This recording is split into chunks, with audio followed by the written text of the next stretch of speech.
or 10-piece chicken McNuggets for a limited time at McDonald's.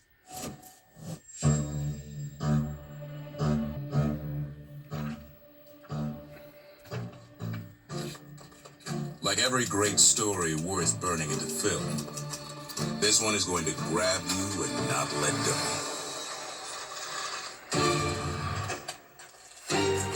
This season has had it all. Stars, adversity, and yes, the return of the GOAT. Today, the 8th installment of a storied rivalry goes down in Dallas. One by one, the chiseled leading man and his understudy chip their way into the postseason. San Francisco touchdown. Big D, big talent. A juggernaut, armed and finally fully loaded. Touchdown, touchdown. Find a good seat and settle in. You know this plot is going to twist.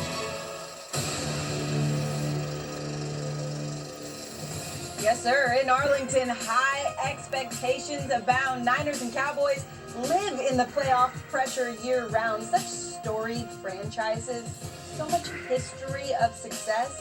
There's that pressure, and then there's that pressure for the quarterback. Our Wright Thompson explains why.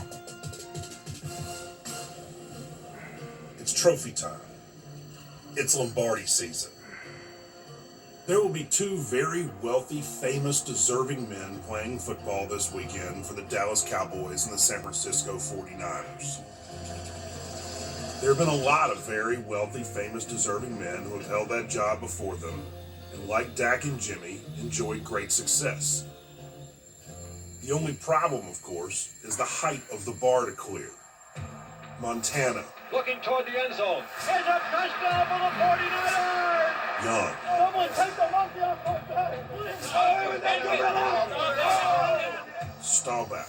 The man deemed to have been the most valuable player in today's game. Aikman. That was beautifully thrown by Troy Aikman. That is not an easy pass to complete. Very good doesn't get you turned into prayer candles with these franchises. There's another side to that too, though. A parable about how our culture can't separate team results from individual glory. Maybe Tony Romo would have a bunch of rings if he'd had Emmett in the playmaker. Romo went 13-3 one season and got bounced in the first round. Romo to the end zone, intercepted by the Giants. It's my team. It's my quarterback. When that happens, your inner competitor must believe it's prelude, a lesson to be learned. After review, it has been determined that the receiver did not maintain. But sometimes, that was your one best shot. Danny White went to 3 straight NFC Championship games, and he's not even in the Cowboys' Ring of Honor. Alex Smith won in the playoffs, which most quarterbacks never do. You remember the run, right? Touchdown! Do you believe it? What a play! Colin Kaepernick would have a very different life today had he been teammates with Jerry Rice, John Taylor, Roger Craig, and Dwight Clark. Cap and Garoppolo both fell one throw short of winning a Super Bowl. Imagine the psychic trauma of that. 100 throws a day, starting at, say, 5 years old, and then to come up one short? What was all that work for then? Money? This game can give a quarterback riches beyond measure, but it can also leave him wondering what might have been. Walking the rocky path between the cultural stratosphere and the glory days rubber chicken circuit. Let's go! Come on, baby! Go! Talking about what it takes to reach a place you've never been. Football, as always, is both beautiful and cruel. Nobody breaks it down like Wright. Let's take a look back at these teams, though, from their last playoff matchup. This is in 1994. Look at this list of guys. Wow. 9 Hall of On Famers. Tecmo Bowl with all of these people. I used to love watching Troy Aikman throw that ball, man. Woo. How about Charles Haley? And shout out to Darren Woodson. Ricky Waters. How about Deion Sanders right there? You want to win a Super Bowl? Have Deion on your team. Niners probably won it that year. Hey, that's that year they talk about Steve, get that monkey off her back. I see you, Steve. I see you shade, too. That's a young Tim Steve, McDonald, my guy. 5 Hall of Famers for the Cowboys, 4 for the Niners in that one. Maybe not quite so many in this one today in Arlington, but a lot of talent out there, Ed. Yeah, I got to cover all 3 of those games. And, you know, Kyle Shanahan was on the 49ers sideline for the 1994 NFC Championship game with a credential from his father, Mike, the San Francisco offensive coordinator, who's upstairs calling plays. And Shanahan told me he rewatched that 1994 title game. The only good one, he said, because that's the one that San Francisco won. He showed players highlights this week, telling him those were his football heroes and that Deion Sanders and Michael Irvin were the same age in those games as the players who take the field today are right now. That's the opportunity, he said, those players have today. And on offense, Shanahan wants to be physical, make the Cowboys pass rushers play the run, force cornerbacks like Trayvon Diggs to tackle rather than intercept passes. He said, I know they don't want to tackle our guys. I wouldn't either.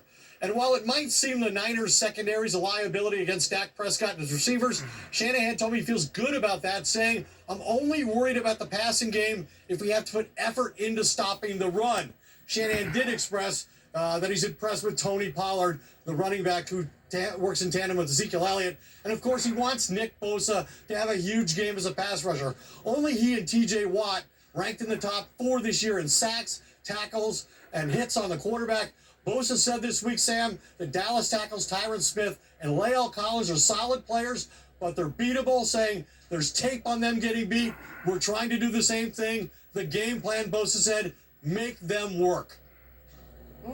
Solid players. That feels like an insult right there. Yeah, I got out of that right there. Yeah. I mean, Kyle Shanahan making cornerbacks tackle. Yeah. Oh, my God. Leave them to let those receivers Crack crack down. plays. Here they come, coming out, and cornerbacks tackle. Woo-hoo, that fired me up right there. You guys have been telling me all week that this was a bad draw for the Cowboys. Randy, when you look at this matchup, what do you think the danger is for Dallas? It has to be Jimmy Garoppolo and the offense and Deebo Samuels. And like you said, all this talk has been about the Cowboys, their defense, and what they've been able to do. Cowboys, and we're talking about the hottest quarterback. Maybe save Josh Allen last night, okay? But besides that game, the hottest quarterback in the NFL, and Dak Prescott, 13 touchdowns, no interceptions over the last month, and he's finding new weapons. We know about all the weapons that he has. How about Ced Wilson? This guy came out of nowhere, kinda. I mean, you might remember his dad, Cedric Wilson, Sr. I remember him. We used to play against this guy. But to me, Ced Wilson is just like his dad. He's a real weapon, and in the last 2 games, Dak's 11 for 12 throwing to him with 3 touchdowns. That's 92%. Here's his son, Ced Wilson Jr. And again, the Philly game, people said, hey, should we rest him? What should we do with Dak? No, hey, let's put him out there and let's see what else we got. And we got a guy that can score touchdowns, who can dance like his dad. He's got great end zone celebrations as well, which is, you know, it's important. But this is what I love the most, okay? End zone celebrations are fun. Check this out last week, second quarter, 2-minute drive, okay? He's having a heck of a night, leading the entire Dallas Cowboys team in receiving, in yards, in catches, all that stuff. Check him out right here. The awareness, the football IQ, understanding the 2-minute drill, helping his team in a game that they're already kind of, you know, they're moving. They got this game won, a game that people are saying isn't that important. So this game today is very, very important. So basically, you found a hidden gem. You don't think Kyle Shanahan has a hidden gem? Who was that wide receiver? Dan Quinn, the defensive coordinator. He's been one of the hottest candidates, but he hasn't interviewed yet with anybody. Multiple teams are interested. You've heard Broncos prominently, maybe a little bit of the Vikings, but Jerry Jones wants to retain him. Dan's having fun there, but what happens if the Giants showed some interest? Dan Quinn grew up in Middletown, New Jersey. He loved the Giants. He loved Bill Parcells. He loved Lawrence Taylor. But then again, he has a young Lawrence Taylor, Michael Parsons, maybe. Well, Morton, that same game during the second half of this season, Jimmy Garoppolo simultaneously... Back out to Arlington, the 49ers and the Cowboys will meet in the playoffs for the first time since the 1994 NFC Championship.